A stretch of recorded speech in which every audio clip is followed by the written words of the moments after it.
So this is the car I ran at Fall Rocked in 2016, I believe, and it's not going to be ran again for this year.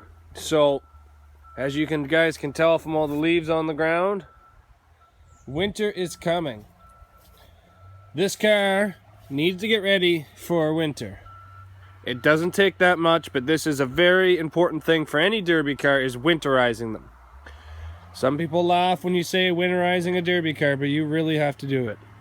So I'm going to take you through what I need to do. What I'm going to do is I'm going to open the hood. I'm going to drain the rad because the rad's got water in it. I'd like to start the motor to get some of the water out of the motor because it will crack the block. The amount of water inside that block, and when it hits Canadian temperatures, it will crack that block. Next step I'm going to do, I'm going to remove the battery. I'm going to bring that into the shop and get it all set up. On the charger, I need it again.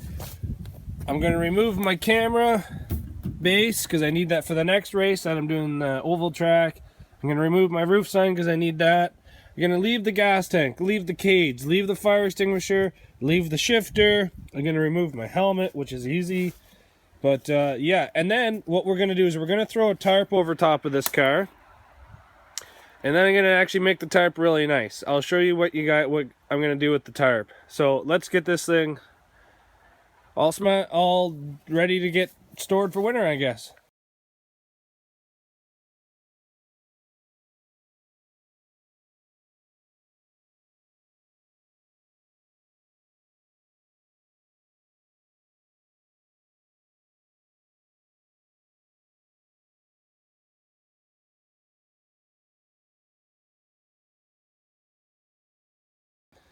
So I've drained the rad.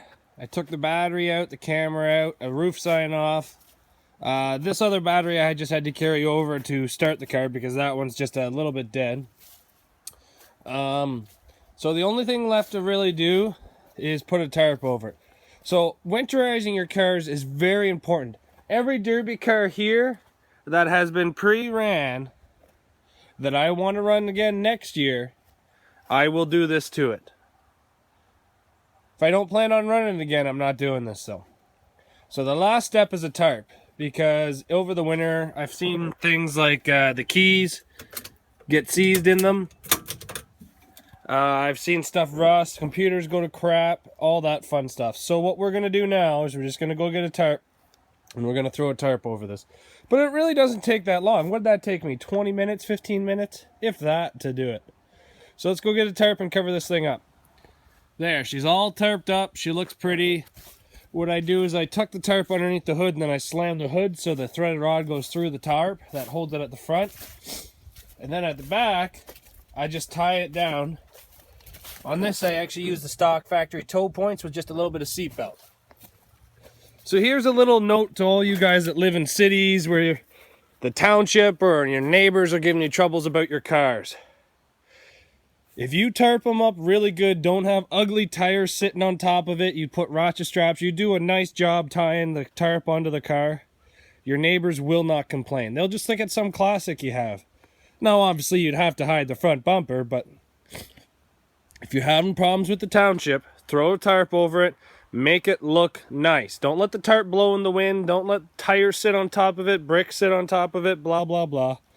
But there you go, all tucked away for winter. Ready for next year's season.